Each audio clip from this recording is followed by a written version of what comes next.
서울 외곽의 한 오래된 주택가. 주방에서는 국을 끓이는 소리와 함께 은은한 된장 냄새가 퍼지고 있었다. 허름한 앞치마를 두른 여자가 땀을 닦으며 주걱을 휘두르고 있었다. 그녀의 이름은 이세진, 올해로 33. 결혼한 지 6년, 시어머니 박말순과 같은 집에 살며 밥하는 며느리라는 존재로 살아온 여자였다. 세진아, 아직도 밥 못 말았니? 아이고, 그 손으로는 뭘 해도 느려 터졌네. 부엌으로 들어서는 시어머니의 날카로운 목소리에 세진은 움찔하며 고개를 숙였다. 죄송해요, 어머니. 금방 말아요. 허허, 말을 해도 밥을 말아야지. 어디 음식 한다는 것들이 저 모양이냐? 넌 그냥 밥이나 말고 살아. 괜히 세상에 나서려 하지 말고. 말순의 말에는 도끼가 실려 있었다. 결혼 전 세진은 작지만 인기 있던 SNS 푸드 크리에이터였다. 사람들은 그녀의 창의적인 요리법에 감탄했고 방송 출연 제안도 종종 들어왔지만 결혼 후 모든 것이 달라졌다. 시댁은 보수적이었다. 며느리가 어디서 나댄다느냐?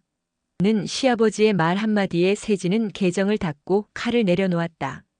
요리는 여전히 했지만 그것은 남을 위한 밥상이지 자신을 위한 무대는 아니었다. 남편 박성재는 그저 무관심했다. 엄마 말 좀 잘 들어. 당신도 이제 우리 집 사람이잖아. 그 말 속엔 어느 쪽도 편들지 않겠다는 회피만 있을 뿐 세진을 위한 진심은 없었다. 세진아, 물김치 또 쉬었더라. 이런 것도 못하면서 무슨 요리를 한다고 떠들고 다녔대? 말순의 말에 세진은 조용히 눈을 내리깔았다. 그러나 마음속 깊은 곳에서는 끓어오르는 무언가가 조금씩 꿈틀거리고 있었다. 그녀에게도 꿈이 있었다. 조용한 삶, 가족을 위한 밥상이 아니라 전국 수천 명이 즐기는 한 끼의 브랜드를 만드는 것이 꿈이었다. 그러나 누구도 그녀의 요리를 진지하게 받아들여주지 않았다. 멸치볶음에 견과류 넣으면 잘 나가겠지? 그딴 건 인터넷에 넘쳐. 네가 뭐라도 될 줄 알아? 친정엄마는 늘 걱정했다. 그냥 남편한테 잘해. 애 낳고 사는 게 며느리 복이지 무슨 사업이니 뭐니. 사람들은 말렸다. 세진은 접었다. 그리고 억눌렀다. 하지만 그녀는 매일 밤 틈만 나면 손으로 적어두었다. 새로운 양념 배합, 냉장 유통 가능한 반찬 포장법, 노인층 대상 요리 구독 서비스. 그녀의 작은 수첩 속에는 아무도 알아주지 않았지만 세진만의 브랜드 설계도가 가득했다. 그리고 운명처럼 찾아온 기회. 우연히 TV에서 보게 된 창업 경진대회. 주제는 노년층을 위한 식사 대안. 그 순간 세진의 머릿속이 번쩍했다. 그래, 어머니를 위한 요리를 만들어보자. 그녀는 몰래 신청서를 냈고 밤마다 작은 주방에서 시제품을 만들었다. 말순은 그런 세진을 흘겨보며 말했다. 요즘 왜 밤에 주방을 뒤적거려? 잠 안 와? 아니면 또 헛된 꿈꾸니? 세진은 미소로 대답했다. 그냥 밥이나 말고 있었어요. 경진대회 날 세진은 떨리는 마음으로 심사대 앞에 섰다. 그녀는 어르신들이 씹기 쉬운 간단하지만 영양 가득한 된장 크림 영양밥을 소개했다. 부드럽지만 깊은 맛. 노년층이 집밥처럼 느낄 수 있는 향. 그리고 무엇보다 사랑과 존중을 담은 설명이 있었다. 심사위원 중 한 명은 노년의 식품 기업 대표였다. 그는 조용히 말했다. 이 음식 우리 어머니도 좋아하시겠어요. 혹시 이걸 상품화할 생각은 있습니까? 세진은 그때 처음 자신의 요리에 가치가 있다는 확신을 얻었다. 집에서는 단순히 밥이나 말하라며 무시당했던 그녀의 손이 누군가에겐 사업의 미래로 보이기 시작한 순간이었다. 경진대회에서 대상 수상. 바로 그 자리에서 기업의 투자를 약속받은 세진은 자신의 이름을 딴 브랜드 세진의 집밥을 만들게 된다. 하지만 집에 돌아오자 현실은 그대로였다. 경진대회? 돈은 벌었어? 그냥 애나 낳고 집안일이나 잘해. 쓸데없는 거 하지 말고. 말수는 여전히 그녀를 깎아내렸다. 하지만 세진은 웃었다. 그녀는 알고 있었다.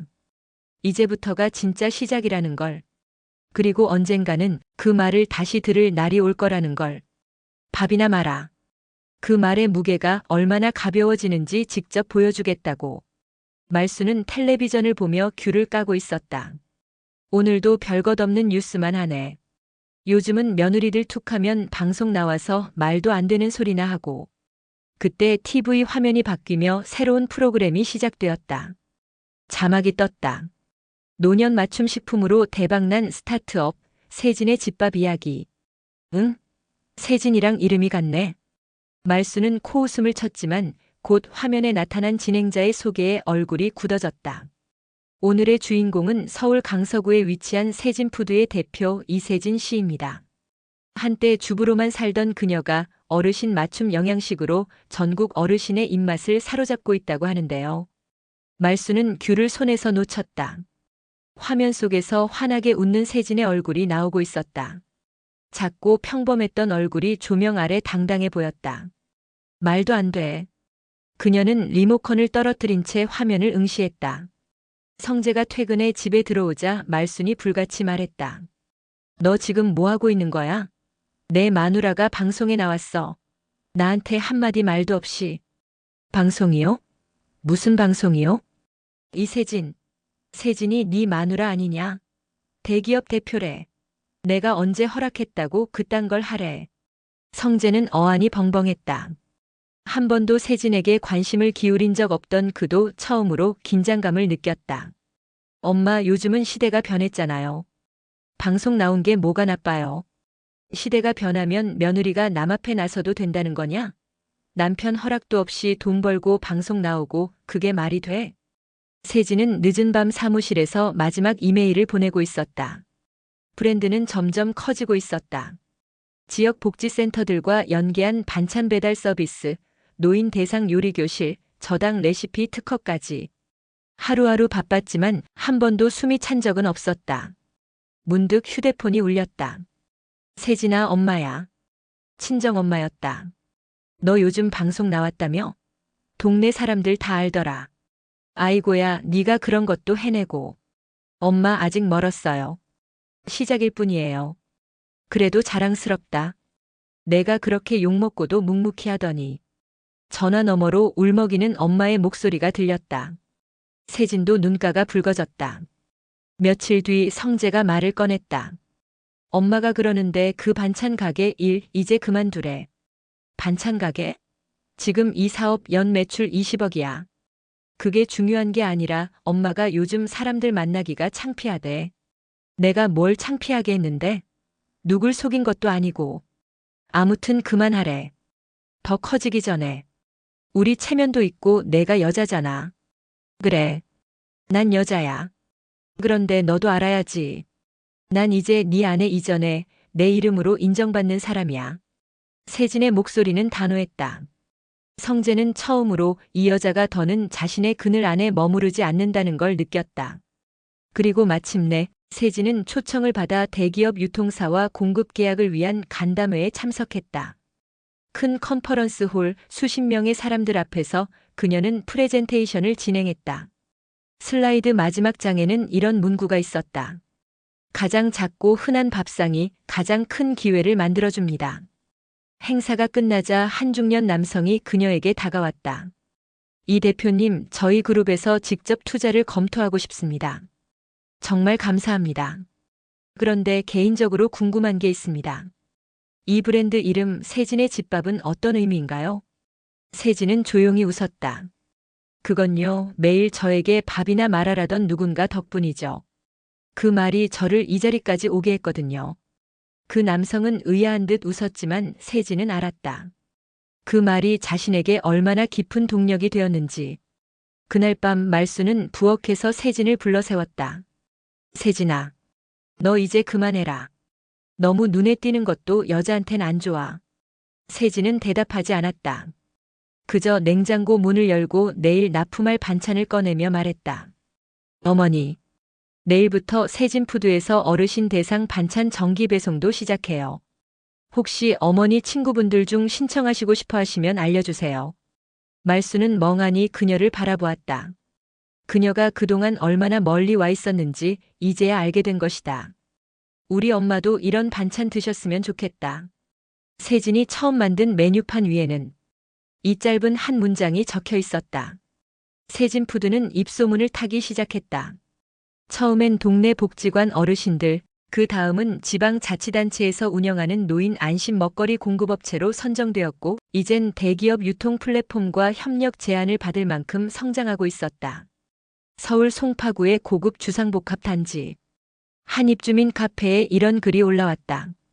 요즘 어머니 반찬 때문에 걱정이 많았는데 세진의 집밥이란 곳에서 주문해봤어요. 너무 정갈하고 짜지도 않고 좋더라고요.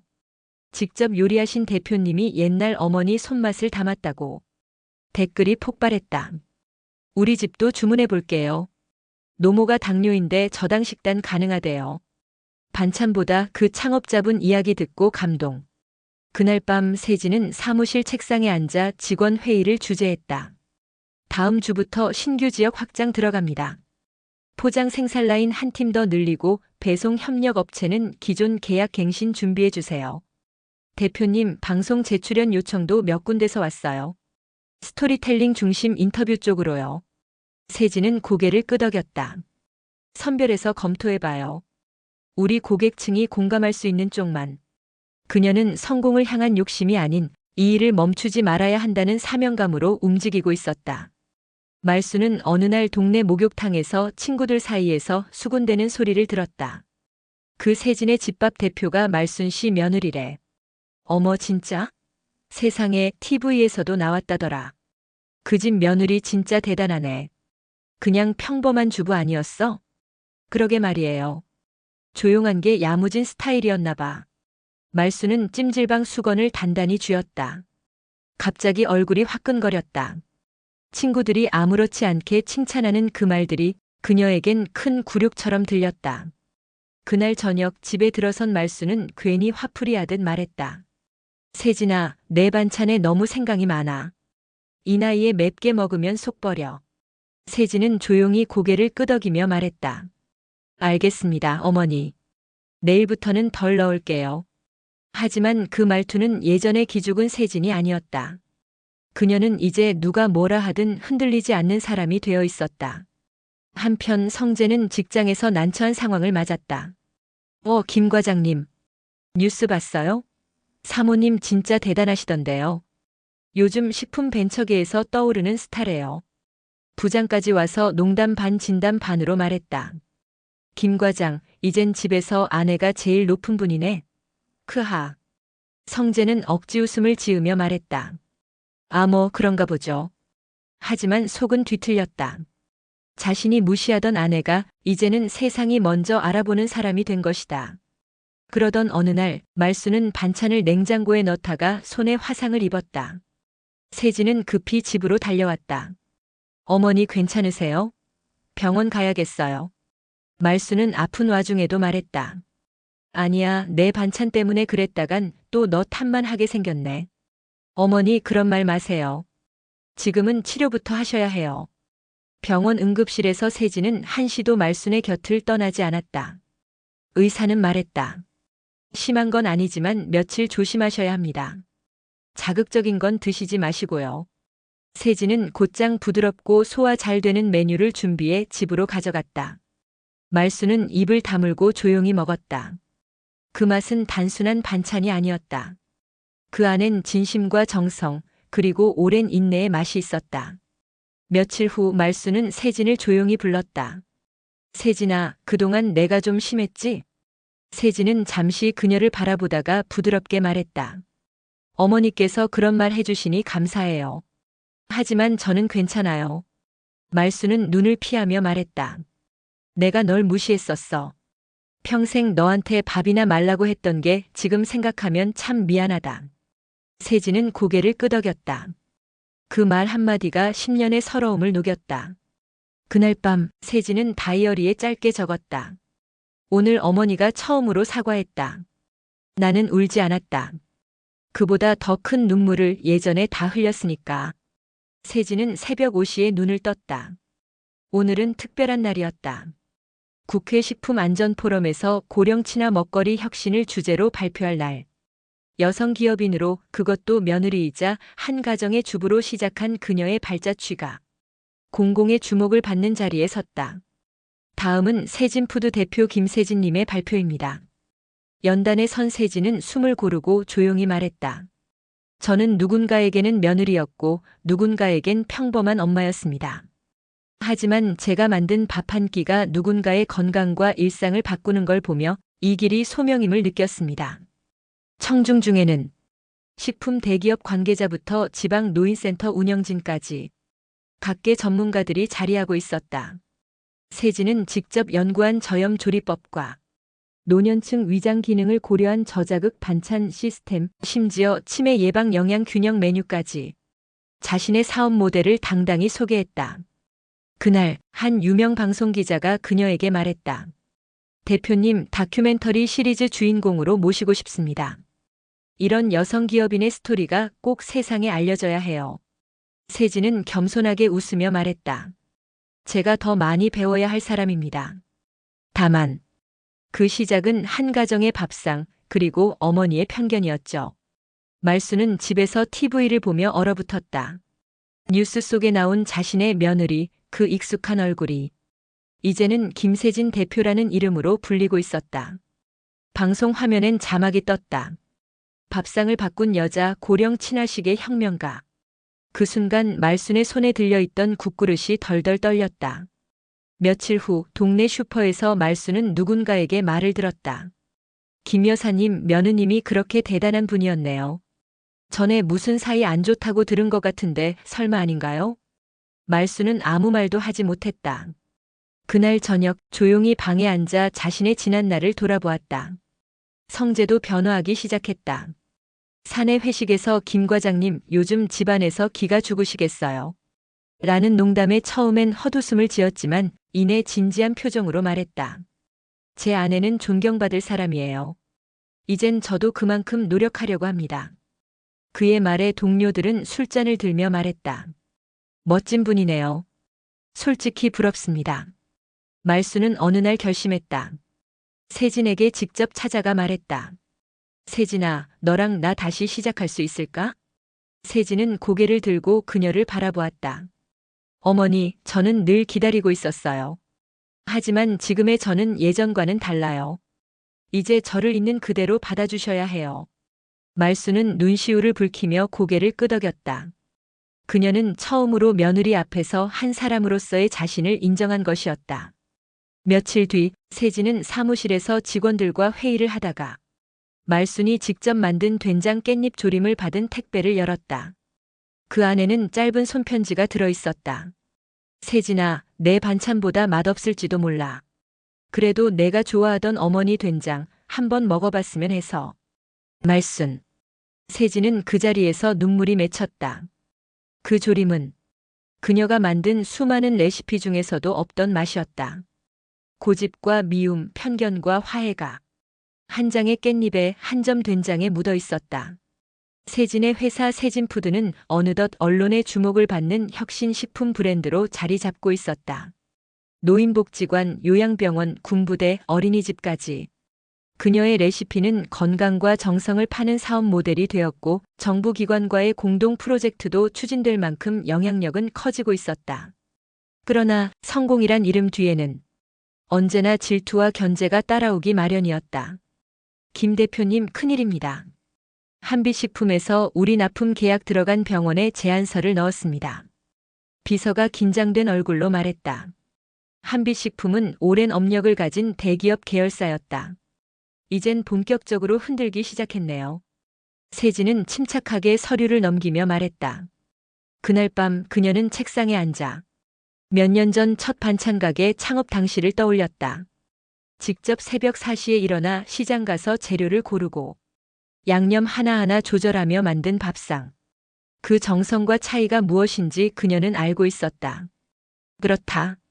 가장 강한 무기는 진심이었다. 세진은 임직원 회의를 소집했다. 우리한테 필요한 건 가격 경쟁이 아니라 진정성입니다. 지금까지 우리가 해온 걸 잊지 마세요.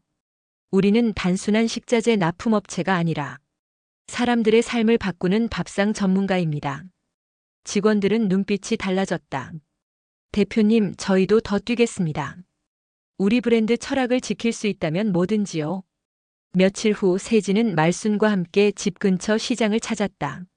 어머니, 여기 깻잎 아주머니 아직도 계시네요. 그래, 내가 여기서 몇 년을 장 봤는데. 세진은 깻잎 아주머니에게 물었다. 이 깻잎 하루 평균 몇 장이나 팔리세요? 글쎄, 많이 팔릴 땐 300장도 넘지. 그런데 남으면 맨날 폐기야. 그 말에 세진의 눈이 반짝였다. 어머니, 혹시 이 깻잎으로 가정용 소포장 김치 만들면 어떨까요? 말순이 놀라 눈을 동그랗게 떴다. 그걸 누가 사 먹는다고? 요즘 1인 가구, 고령 가구 많아요. 딱 1인분씩 이 깻잎으로 조림을 해서 배송하면 어머니 손맛이 전국으로 퍼질 수 있어요. 그날 밤 세진은 말순 조림이라는 이름으로 테스트 상품 기획을 시작했다. 말순은 부엌에서 직접 조리법을 설명하며 참여했다. 너무 간이 세면 안 돼. 요즘 사람들은 싱겁게 먹잖아. 여기 설탕 말고 사과 좀 넣어봐라. 감칠맛이 다르다. 세진은 노트북에 꼼꼼히 적으며 웃었다. 어머니, 이건 진짜 김말순 셰프의 손맛이에요. 며칠 후 말순 조림 1차 샘플이 완성되었다. 세진은 직원들에게 말했다. 이 제품은 저희 회사가 처음으로 가정의 부엌과 세대를 연결하는 브랜드가 될 겁니다. 소비자 반응은 폭발적이었다. SNS에는 이런 후기들이 줄을 이었다. 우리 엄마가 해주던 맛 그대로예요. 요즘은 이런 반찬 구하기 힘들거든요. 조리법이 담긴 손편지까지 울컥했어요. 한빛식품의 경쟁 제품은 가격에선 앞섰지만 소비자의 마음을 움직이지는 못했다. 세진푸드의 매출은 다시 상승 곡선을 그리기 시작했다. 말순 조림은 홈쇼핑에서 하루 1만 세트 완판 기록을 세웠고 말순은 어느새 노년층 스타 셰프처럼 인기를 끌기 시작했다. 말순은 조용히 말했다. 세진아, 나도 한때는 내가 너무 얄미웠어. 근데 이제는 내가 자랑스럽다. 내 손맛이 누군가에겐 위로가 되었다는 게 말이야. 세진은 말없이 고개를 끄덕였다. 이제 그녀와 말순은 경쟁 관계가 아닌 진짜 가족이자 동료가 되어가고 있었다. 3개월 뒤 서울 코엑스에서는 국내 최대 규모의 글로벌 식품 박람회가 열렸다. 세진은 전 직원들과 함께 박람회 부스에 참가하기 위해 새벽부터 준비에 나섰다. 대표님, 입장 전 인터뷰 요청이 들어왔어요. 젊은 여성 CEO가 전통 식문화를 현대화했다고요. 비서가 전했다. 세진은 고개를 끄덕이며 한복 위에 흰 가운을 걸쳤다. 이전까지는 눈에 띄지 않기 위해 수수한 정장만 입었지만 오늘만큼은 전통을 품은 미래식품이라는 회사의 정체성을 알리기 위해 직접 기획한 복장을 입고 무대에 섰다. 김세진 대표님, 말순 조림의 성공 요인은 무엇이라고 생각하십니까? 사람들의 추억 속 맛을 건드렸기 때문입니다. 우리는 모두 누군가의 손맛을 그리워하잖아요. 그걸 과학과 시스템으로 재현한 게 저희 제품입니다. 플래시가 터지고 SNS 생중계 댓글은 폭발했다. 와, 저 CEO 진짜 멋지다. 할머니 손맛에 이런 감동 포장이라니. 엄마랑 같이 먹고 싶다. 부스 앞에는 인산이네였다. 이거 진짜 말순 조림이에요? TV에서 봤어요. 직접 만든 레시피 책도 있어요? 우리 엄마가 조림 엄청 좋아하시는데 꼭 사가야겠다. 바로 그 순간 세진의 핸드폰이 울렸다. 등록되지 않은 공공기관 표시. 그녀는 잠시 사람들 틈을 빠져나와 통화를 받았다. 김세진 대표님이십니까? 여기 보건복지부 식품안전과입니다. 내일 부총리 주재 회의에 초대하고 싶습니다. 순간 세진은 말이 막혔다. 부총리? 정부 회의? 아, 예. 저희 제품에 대해 설명할 기회를 주신다면 영광입니다.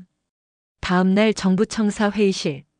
세진은 복지부, 농림부, 교육부 장관들 앞에서 프레젠테이션을 진행했다. 단순히 음식을 파는 게 아니라 세대 간 정서를 연결하는 플랫폼입니다. 실버 세대를 위한 맞춤 식단, 치매 예방식품 개발도 고려 중입니다. 장관들이 고개를 끄덕였다. 젊은 CEO가 참 인상 깊습니다. 김 대표, 이 프로젝트는 단순한 납품 사업이 아니군요. 회의가 끝난 뒤 복지부 고위 공무원이 세진에게 다가왔다. 국립요양센터 시범사업 맡아보시죠. 민간 브랜드로는 이례적인 일입니다. 세진은 눈을 감고 천천히 숨을 들이켰다. 이제 진짜 새로운 문이 열리고 있었다. 회사로 돌아오자 임직원들이 박수를 쳤다. 대표님 대박이에요. 국립요양센터면 거의 국가사업급이에요. 우리 회사도 이젠 중소기업이 아니라 국가협력기업이 됐네요. 세진은 직원들을 바라보며 고개를 끄덕였다. 하지만 그날 밤 그녀의 휴대폰에 익숙한 번호 하나가 떠올랐다. 남편 정우였다. 여보 축하해. 뉴스 봤어.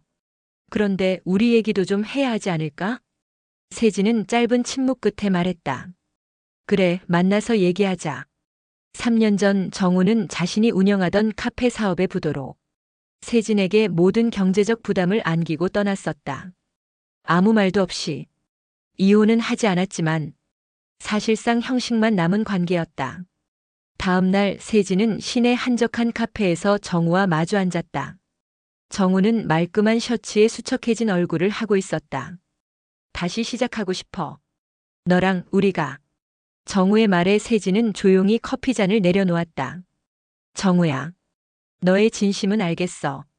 하지만 나는 지금 누군가의 아내로 사는 것보다 내 이름으로 사는 게 더 중요해. 정우는 말을 잇지 못했다. 그날 밤 말순이 세진의 방으로 들어왔다. 그 사람 왔다 갔더라. 다시 시작할 생각은 없니? 아니요. 지금이 좋아요. 가족들과 함께 밥 먹고 부엌에서 레시피 개발하고 사람들에게 맛으로 위로가 되는 지금이요. 말수는 딸 같은 며느리를 조용히 안아주었다. 그래. 너는 너의 길을 가면 돼. 서울 강남의 한 고급 호텔. 세진은 회색 슈트 차림으로 조용히 테이블 앞에 앉아 있었다. 오늘은 미국 대형 유통체인 헤리티지 마켓의 아시아 바이어 팀이 직접 한국을 방문해 그녀의 회사를 평가하는 날이었다. 말 그대로 국제시장 진출의 관문. 김세진 대표님. 베리 나이스 투 미트 유. 통역이 따라붙으며 외국인 남성이 손을 내밀었다.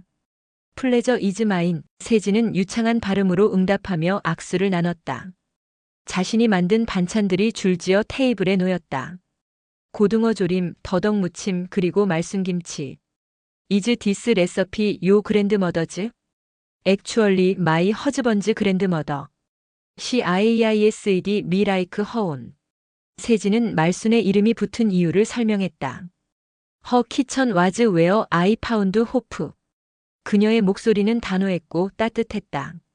외국인 바이어들은 김치를 맛보며 감탄했다. This is surprisingly elegant. Balanced. Fermented with care. 그 자리에서 바로 1차 공급 계약 체결이 이루어졌다. 그날 저녁 세진은 말순과 함께 식사를 하며 계약 소식을 전했다. 할머니, 드디어 김치가 해외에도 나가게 됐어요. 진짜냐? 이게 다 나 같은 촌년 이름 덕이네. 아니요, 할머니의 손맛 덕분이에요. 그게 다예요. 말순의 눈가가 촉촉해졌다. 네가 처음 이 집 들어왔을 때 생각난다. 말도 없고 고개도 잘 안 들고. 근데 그 손끝이 얼마나 야무졌는지 몰라. 세진은 조용히 말했다. 그때 할머니가 먼저 밥이나 마라 하셨지만 그 말이 저한텐 어쩌면 시작이었어요. 말순은 고개를 끄덕였다. 미안했다. 그때 내 속이 좁았지. 내 아들 망치지 말라고 겁났던 거야. 두 사람은 아무 말 없이 고등어 조림을 나눠 먹었다. 그 조림은 이제 전 세계로 뻗어나갈 상품이 된 것이다. 며칠 뒤 한 시니어 잡지에서 인터뷰 요청이 들어왔다. 전통을 지켜낸 젊은 여성 CEO라는 주제로. 세진은 기자에게 말했다. 전통은 기술보다 감정이 먼저입니다. 우린 사람을 먼저 생각합니다. 기자는 마지막 질문을 던졌다. 대표님, 지금 가장 감사한 분은 누구신가요? 세진은 잠시 눈을 감았다. 시어머니예요. 그분이 아니었다면 이 음식들도 없었겠죠. 그녀의 대답은 기사 헤드라인이 되었다. 밥이나 마라, 그 말이 만들어낸 K-밥상 열풍. 해외 진출이 확정되며 회사는 분주해졌다. 신규 공장 설립, 수출용 포장 규격 개발, 해외 담당 인력 채용. 모든 과정이 정신없이 돌아갔다. 그러던 중 말순이 조용히 말을 꺼냈다. 세진아, 나 부산 내려가서 작은 반찬 가게 하나 열어볼까? 세진은 깜짝 놀랐다. 할머니, 왜 갑자기요? 요즘 몸도 좀 둔해지고 너도 이젠 잘 해내잖아. 나는 내가 만든 음식 직접 팔고 싶어. 세진은 망설였지만 결국 고개를 끄덕였다. 알겠어요. 하지만 말순 이름 계속 써도 되죠? 말순은 껄껄 웃었다. 그 이름이 내 이름이나 마찬가지지. 말순은 60년을 살아오며 느꼈다. 나이가 들수록 사람은 작고 따뜻한 일을 하고 싶어진다는 걸. 그녀는 서울의 삶을 정리하고 고향 부산으로 내려갔다. 남포동 근처 작은 골목 안에 있는 7평짜리 점포. 예전 시장을 누비던 기억을 더듬어 말순내 반찬이라는 소박한 간판을 달았다. 고등어 조림 있어요? 어제 담근 깍두기 얼마예요? 혹시 김치 담가주실 수 있어요? 손님들은 줄지어 들어왔고 그 중에는 과거 동네에서 그녀를 무식한 아줌마라며 몰래 흉봤던 여자들도 있었다. 혹시 서울 간 그 말순이 맞아요? 그 김치로 유명해졌다는? 말순은 웃었다. 예, 맞습니다. 그때 그 무식한 말순이요. 한편 서울 본사. 세진의 회사에 위기가 찾아왔다. 미국 파트너사 헤리티지 마켓의 CEO가 교체되며 신규 공급 계약이 보류된 것이다. 대표님, 당분간 물류가 멈춘답니다. 홍보팀에서도 납품 취소 루머 퍼진다고 보고 왔어요. 세진은 회의실에서 아무 말도 하지 않았다.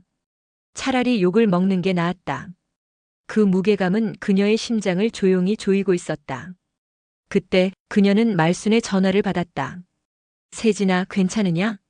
할머니, 나 여기서 김치 납품 부탁받았는데 좀 많아. 서울에서 좀 보내줄 수 있겠나? 세진은 웃음이 났다.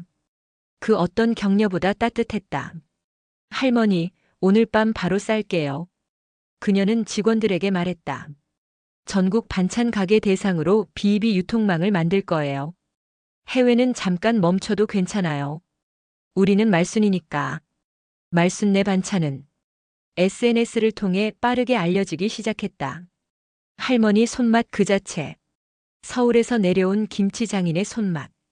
줄 서서 사 먹는 고등어 조림.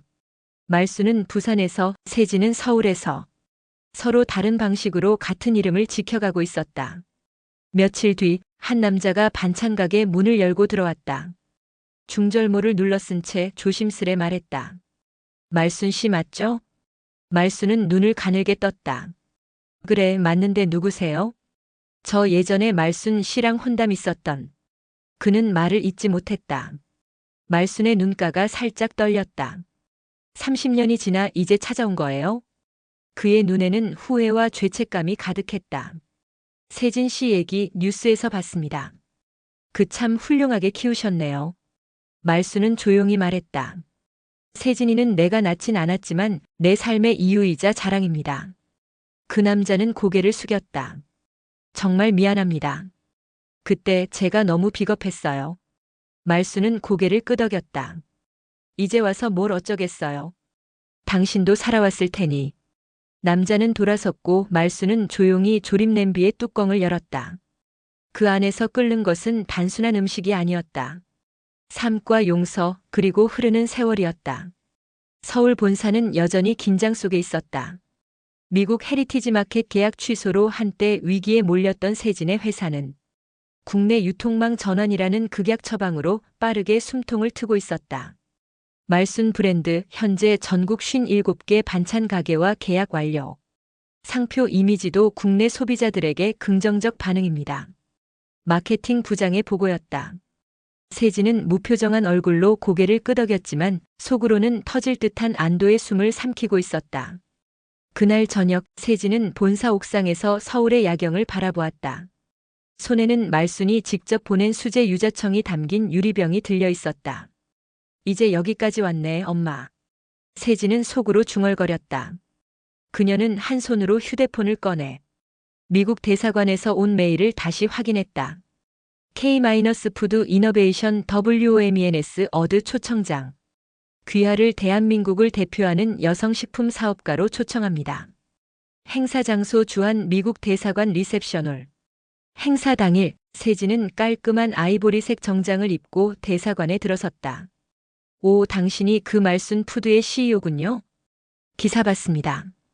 김치와 된장으로 혁신을 만들다니 대단해요. 당신 할머니 그분 정말 멋지던데요. 세진은 익숙하지 않은 외국 인사들의 찬사에 어색하게 웃으며 고개를 숙였다.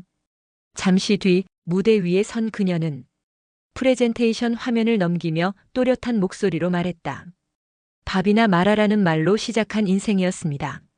하지만 저는 그 밥에서 세상의 맛과 가능성을 보았습니다. 그게 말순이고 그게 제 가족이었습니다. 이날 행사에서 세진은 주한미국 대사로부터 직접 상장을 받고 전 세계 식품 유통망과의 연결 가능성을 열었다. 그녀의 발표가 끝나자 한 미국계 바이어가 말을 걸어왔다. 미즈, 킴, 혹시 미국 진출 계획 있습니까? 세진은 눈을 반짝이며 말했다. 네. 곧 텍사스 휴스턴에 말순 1호점을 오픈할 예정입니다. 부산. 그날 저녁 말순은 휴대폰으로 세진이 상을 받는 모습을 영상으로 보고 있었다. 작은 방 안 14인치 중고 태블릿 화면 속에서 손녀처럼 키운 아이가 세계를 향해 말을 하고 있었다. 에그머니나 애가 저리 컸네. 말순은 눈가를 훔쳤다. 그 순간 누군가 반찬 가게 문을 열었다. 익숙한 얼굴. 바로 시어머니 박분자였다. 어머, 여기가 말로만 듣던 그 반찬 가게구먼. 박분자는 손가방을 단단히 쥐고 주변을 둘러보았다. 지금 뭐하러 오셨습니까? 말순의 표정은 단단히 굳어 있었다. 나도 김치 좀 사러 왔지. 요즘 여기 김치가 대통령상까지 받았다며? 살 거면 사시고 볼 일 없으면 그냥 돌아가세요. 그 순간 분자의 눈이 화면을 스쳤다. 그 안에 세진이 영어로 연설하는 장면이 나오고 있었다. 저게 세진이야? 네.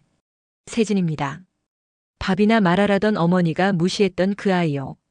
분자는 입을 다물지 못했다. 그녀의 얼굴에는 후회와 경악 그리고 이상한 감탄이 뒤섞인 복잡한 감정이 비쳤다. 그 아이가 저렇게까지 될 줄은. 그래서요? 말순은 물었다. 이제 와서 뭘 하시겠다는 겁니까?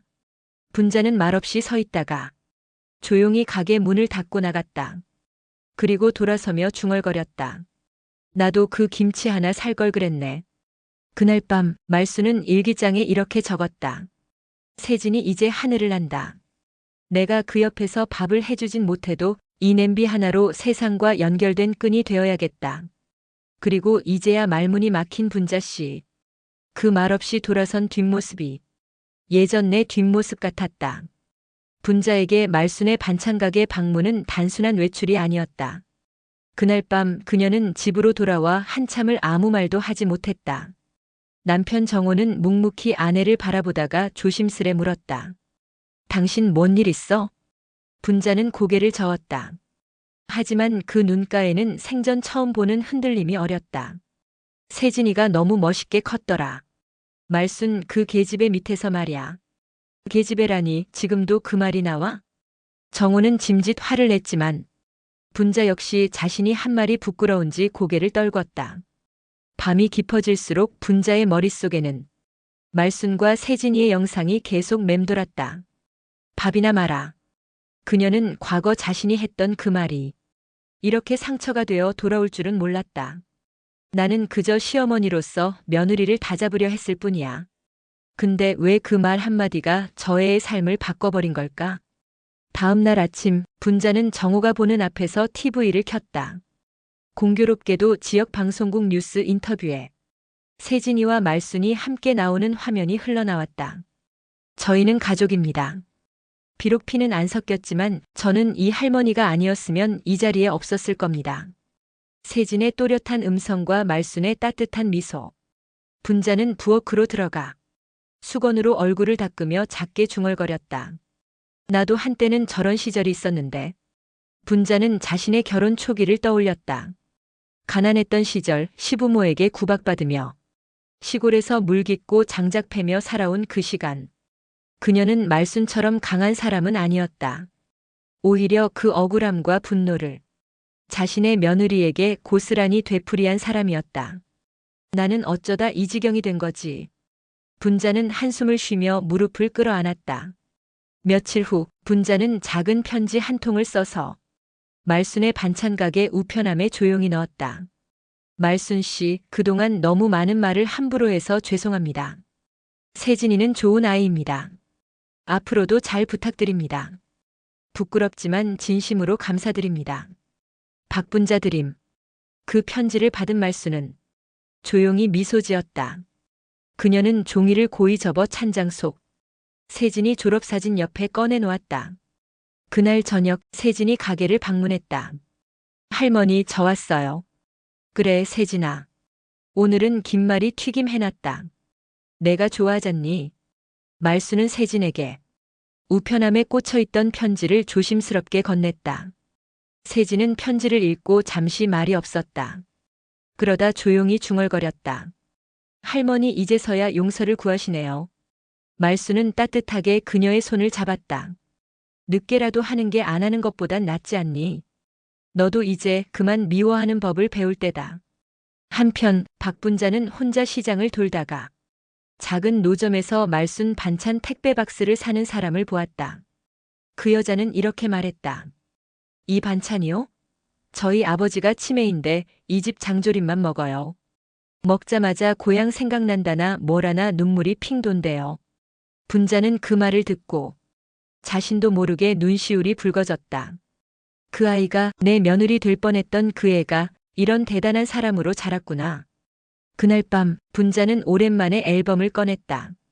그 안에는 어릴 적 세진이의 사진, 젊은 시절의 말순, 그리고 자신이 시집 왔던 무렵의 초라한 결혼식 사진이 섞여 있었다. 인생이란 게 참. 그녀는 사진을 하나씩 넘기며 속삭였다. 그 순간 그녀는 처음으로 세진을 진심으로 자랑스러워했다.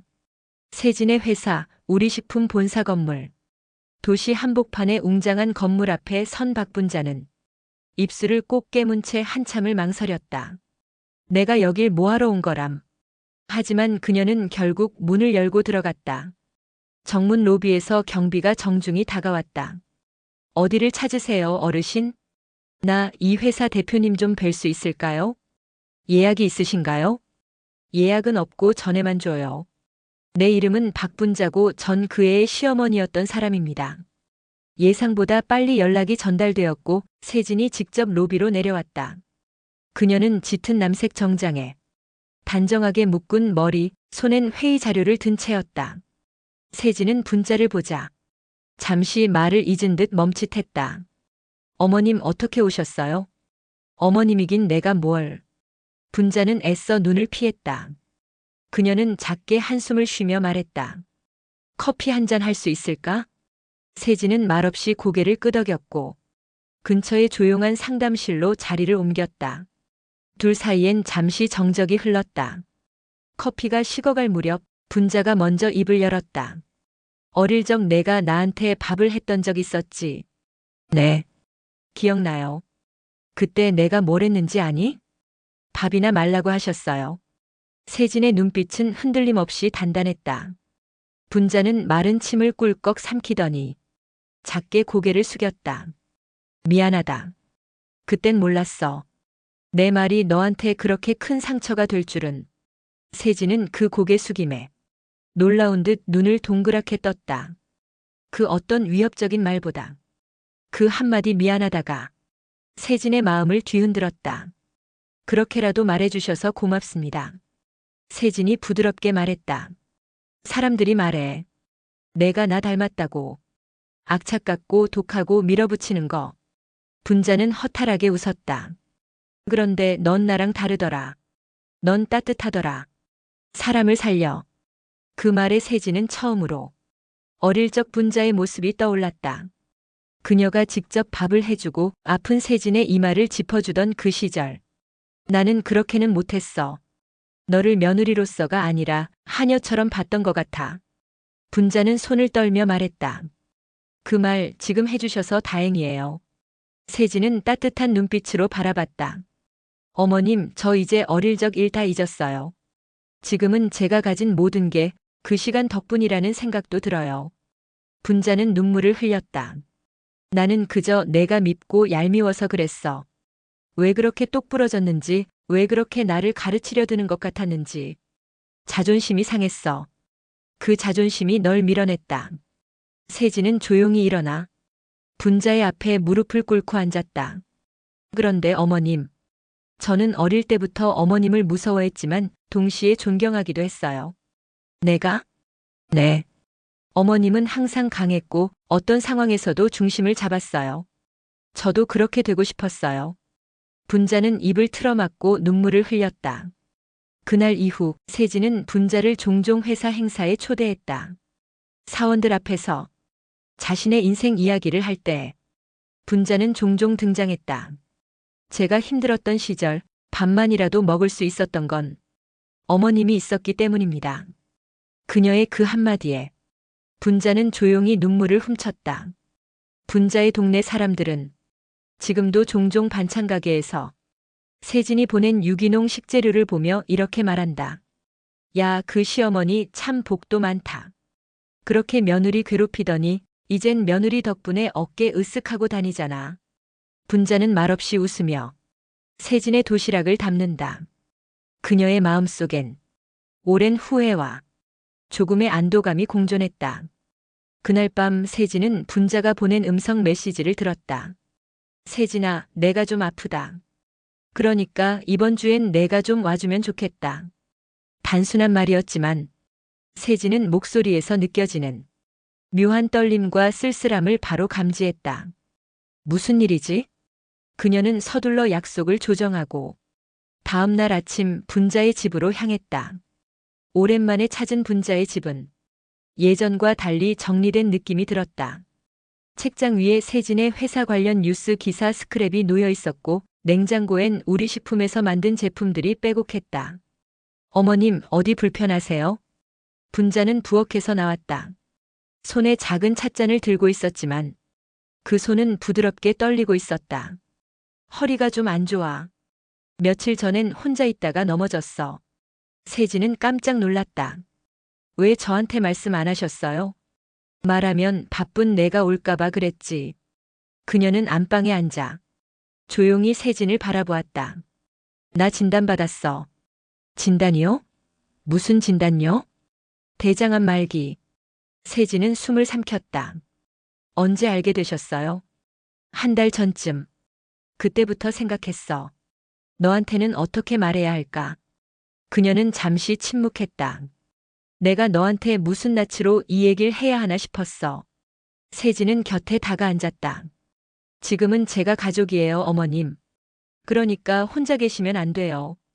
분자는 손을 덜덜 떨며 작은 상자를 하나 꺼내왔다. 이 안에 너한테 미처 못했던 말, 사진, 편지, 옛날 노트가 들어있어. 세진은 상자를 열었다. 그 안엔 낡은 흑백 사진 속 젊은 시절의 분자와 아기였던 자신의 모습이 있었다. 이 사진 저예요? 그래. 너 낳자마자 내 엄마가 병원에 며칠 못 있어서 내가 며칠 봐줬지. 그땐 너한테 애틋함 같은 것도 있었어. 세진은 말없이 사진을 바라보았다. 그걸 다 잊고 그렇게 모질게 군 내가 너무 부끄러웠다. 분자는 떨리는 목소리로 말했다. 세진아, 나 이제 얼마 남지 않은 거 안다. 그러니까 내 마지막 부탁 하나만 들어줄래? 세진은 고개를 끄덕였다. 나 너희 회사 식당에서 가장 작은 일이라도 하고 싶다. 네? 사람들 몰래. 그냥 구내식당 조리 보조 같은 거. 내가 잘하잖니? 밥 짓고 무 담그고. 내 손맛 아직 안 죽었어. 세진은 깜짝 놀라 물었다. 왜요, 어머님? 내가 예전에 그랬지? 밥이나 말하라고. 그 말 얼마나 후회했는지 몰라. 그래서요? 내 손으로 밥을 짓고 그 밥을 누군가가 맛있다고 하면 그때야 비로소 내 죄가 조금은 씻기지 않을까 싶어서. 세진은 그 말을 듣고 한동안 아무 말도 하지 못했다. 어머님, 그렇게까지 안 하셔도 돼요. 아니야. 그게 내가 하고 싶은 마지막 일이야. 부탁이야. 이젠 너한테 무릎 꿇고 빌 수도 있어. 분자가 그 말을 하는 순간 세진은 눈물을 훔쳤다. 그럼요. 어머님이 원하신다면 우리 회사 식당 가장 좋은 자리로 모실게요. 아니야, 몰래 하고 싶어. 이름도 숨기고 그냥 아줌마로. 세진은 조용히 고개를 끄덕였다. 그리고 며칠 뒤 우리 식품 구내식당 한켠에서 조리복을 입은 70대 여인이 무생채를 무치고 있었다. 이름표에는 박씨 아줌마. 그녀는 점심시간이면 줄 서 있는 직원들을 보며 작게 웃었다. 맛있게 드세요. 이 무생채 진짜 맛있네요. 누가 담갔어요? 그냥 아줌마가요. 그때마다 그녀의 눈가엔 묘한 미소와 눈물이 번졌다. 가을바람이 불던 어느 날 아침, 세진은 본사 회의실 대신 구내식당으로 향했다. 한켠에 앉아 무생채를 무치고 있는 작은 뒷모습을 보며 그녀는 눈을 감고 깊이 숨을 들이켰다. 박 분자님, 오늘은 제가 도와드릴게요. 세진이 밝게 웃으며 다가가자 분자는 손을 멈추고 그녀를 바라보았다. 아니야, 넌 대표야. 이런 데 오면 안 돼. 그럼요, 전 박 분자님의 수습생입니다. 무생채 비법 좀 전수해 주세요. 그날 식사 시간 직원들 사이에선 다시 한번 박씨 아주머니의 무생채가 최고다는 소문이 퍼졌다. 그러나 분자의 얼굴은 점점 창백해졌고 손끝은 더 이상 부드럽게 움직이지 못했다. 세진은 병원 진료를 강제로 예약했고 담당 의사는 고개를 숙인 채 말했다. 말기입니다. 시간이 얼마 남지 않았습니다. 병실에 누운 분자는 자신의 침대 옆에 앉은 세진을 바라보았다. 너 내가 회사 이름 바꾸자는 거 한 번쯤 진심으로 생각해 본 적 있어? 회사 이름이요? 아니요, 왜요? 우리 식품도 좋지만 한 번쯤은 내 이름도 써주면 좋겠단 생각했었어. 세진은 말을 잇지 못했다. 한참 뒤에야 조용히 입을 열었다. 어머님 정말 그렇게 하고 싶으셨어요? 사람 욕심이란 게 참 웃기지. 죽을 때가 되니까 괜히 이름 석자 남기고 싶어져. 며칠 뒤 세진은 브랜드 개발팀에 특별 지시를 내렸다. 그리고 한 달 후 박분자의 손에는 작은 유리병이 들려 있었다. 라벨에는 이렇게 적혀 있었다. 분자의 손맛 진짜 무생채. 우리 식품 프리미엄 라인 1호. 분자는 라벨을 가만히 쓰다듬었다. 눈가엔 눈물이 맺혀 있었다. 이게 내 이름이야? 네, 어머님. 이 무생채는 박분자님의 손맛이 담긴 첫 번째 공식 제품이에요. 그리고 앞으로도 많은 분자 제품들이 나올 거예요. 그날 밤 분자는 세진의 손을 꼭 잡았다. 내가 내 며느리였던 건 내 인생 최고의 행운이야. 그걸 이제서야 깨달아서 너무 늦었네. 세진은 분자의 손을 꼭 쥐었다. 늦지 않았어요, 어머님. 우린 지금도 함께 있어요. 그녀는 조용히 눈을 감고 입꼬리에 미소를 남긴 채 마지막 숨을 내쉬었다. 그로부터 한 달 후 분자의 손맛은 전국 대형마트와 온라인 쇼핑몰에서 연일 매진을 기록했다. 할머니가 만든 진짜 무생채, 그녀의 손맛은 세대를 넘어 많은 이들에게 전달되었다. 세진은 사무실 한쪽에 작은 액자를 걸었다. 그 안엔 박분자의 흑백 사진과 그녀의 친필이 적혀 있었다. 진심으로 만든 밥, 그게 사람을 살린다. 박분자의 장례식은 조용하지만 따뜻한 분위기 속에서 치러졌다. 세진은 모든 장례 절차를 정성껏 챙기며 한 사람의 시어머니가 아닌 한 사람의 장인으로서의 분자를 세상에 알리고자 했다. 영정사진 아래엔 우리 식품 명예 이사 박분자 라는 작은 명패가 놓였고 조문객들은 진심 어린 눈빛으로 고인을 추모했다. 저 어르신 진짜 따뜻한 분이셨어요. 무생채는 그분 손맛 아니면 절대 안 나더라고요. 그 시절 힘들게 일하시면서도 항상 웃으시던 모습이 기억나요. 세진은 조용히 고개를 숙이며 하나하나의 이야기를 가슴에 새겼다. 장례가 끝난 후 세진은 분자의 유지를 잇는 일이 그녀가 할 수 있는 최고의 보답이라 생각했다. 며칠 뒤 세진은 기자회견장을 마련했다. 박분자 어르신은 저의 시어머니이자 우리 식품의 뿌리와 같은 분이셨습니다. 그분의 삶과 철학을 잇기 위해 박분자 장학재단을 설립합니다. 어려운 형편 속에서도 요리와 식품 산업을 꿈꾸는 청년들에게 기회를 드릴 것입니다. 기자들 사이에선 잠시 정적이 흐른 뒤 플래시가 번쩍이기 시작했다. 어머니가 평소 말씀하셨습니다. 진심으로 만든 밥이 사람을 살린다고요. 이제는 그 말을 많은 젊은이들과 나누고 싶습니다. 재단 설립 발표 후 전국의 요리학과 학생들과 소상공인들로부터 수백 건의 장학 신청과 문의가 쏟아졌다. 그중엔 이전에 분자와 함께 일했던 식당 아주머니의 딸도 있었다. 어릴 때 엄마랑 같이 식당 다닐 때 분자 할머니가 주신 김치랑 밥이 정말 맛있었어요. 저도 그런 따뜻한 밥상을 만들고 싶어요. 세진은 그녀의 사연을 보며 눈시울을 붉혔다. 분자의 손맛은 세진만의 추억이 아니었다. 수많은 사람들의 마음에 각인된 기억이었다. 그리고 어느 날 대기업 회장들이 모인 식품산업 포럼에서 세진은 특별 초청 연설자로 나섰다. 제가 이 자리에 설 수 있었던 건 경영 전략이나 마케팅 때문이 아닙니다. 진심으로 밥을 짓는 마음, 그 마음 하나였다고 생각합니다.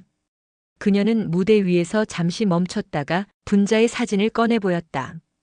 이분이 저의 시어머니이자 식품 철학의 스승이셨습니다. 한 그릇의 밥에도 사람을 살리는 정성이 담길 수 있다는 걸 저는 어머니에게 배웠습니다. 청중석에서 박수가 터져 나왔다. 일부 기업 대표들은 눈시울을 훔치기도 했다. 시간이 흘러 분자의 손맛 시리즈는 김치, 장아찌, 무말랭이, 국까지 확장되었고 대한민국을 넘어 일본과 동남아 시장에 진출했다. 한 유명 방송 프로그램에서는 세진과 분자의 이야기를 다룬 특집 다큐멘터리를 제작했고 시청자 게시판에는 이런 댓글이 달렸다. 우리 엄마도 분자 할머니처럼 가족 먹일 밥 한 끼에 온 마음을 쏟던 분이셨어요. 눈물 나네요. 나도 누군가에게 따뜻한 밥을 해주는 사람이고 싶다. 그날 밤 세진은 분자의 사진 앞에서 조용히 술 한 잔을 올렸다. 어머니 보고 계시죠? 이 모든 게 어머니 손맛에서 시작됐어요. 바람이 살짝 불었고 책상 위에 있던 작은 메모지가 바닥으로 떨어졌다. 세진은 고개를 숙여 그것을 주었다. 메모에는 분자가 생전 직접 적은 레시피 마지막 페이지가 적혀 있었다. 정성은 모든 양념을 이긴다. 국제식품 박람회 서울. 수십 개국의 식품 기업과 스타 셰프들이 한자리에 모인 행사에서 우리 식품은 단연 화제였다. 박분자 손맛 시리즈는 건강한 발효식품과 정성 어린 제조 방식으로 세계 미식가들의 관심을 끌고 있었다. 기조 연설자로 나선 한 일본 셰프는 이렇게 말했다. 한국의 발효 음식 중 가장 감동적이었던 건 이 브랜드에서 먹은 총각김치였습니다. 눈을 감으면 어머니가 차려준 밥상이 떠올랐어요.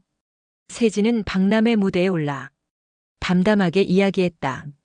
누구나 누군가의 딸이고 아들이었고 누군가의 식탁에서 자라났습니다. 우리는 그 기억으로 살아갑니다.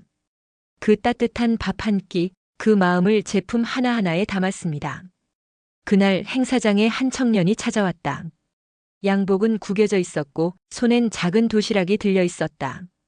혹시 대표님 최세진님이신가요? 세진은 고개를 돌려 청년을 바라봤다. 어딘가 낯익은 얼굴이었다. 저 기억 안 나시겠지만 10년 전 저희 엄마가 귀산동 분식집에서 일할 때 할머니 한 분이 밥을 나눠주셨죠. 그때 제가 도시락 싸갖고 학교 간 날이 단 하루였어요. 세진의 눈이 흔들렸다. 그때 도시락이 김치 하나, 멸치볶음 하나뿐이었는데 세상에서 제일 맛있었어요.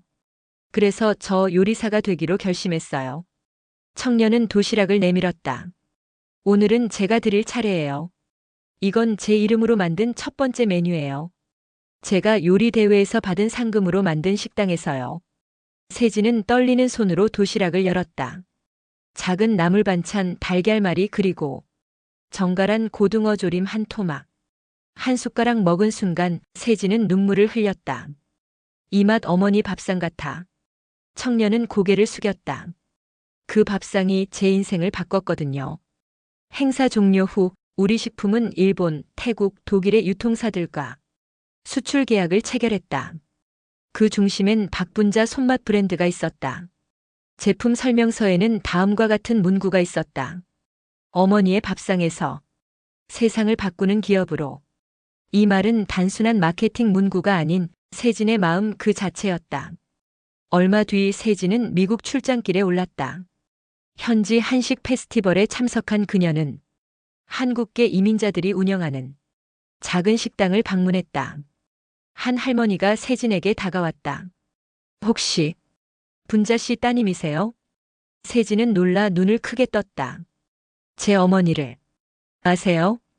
귀산동 시장에서 김치 장사하시던 그분 맞죠? 미국 온 이민자들한테도 그분 김치는 전설이었어요. 예전에 우리 조카가 가져온 김치가 바로 그분 거였거든요. 할머니는 수첩 하나를 꺼내 보였다. 노랗게 바랜 종이에 귀산 김치 박분자라는 이름이 적혀 있었다. 세진은 울컥했다. 어머니의 이름이 바다 건너 타국에서도 한 조각의 위안이었음을 느꼈다.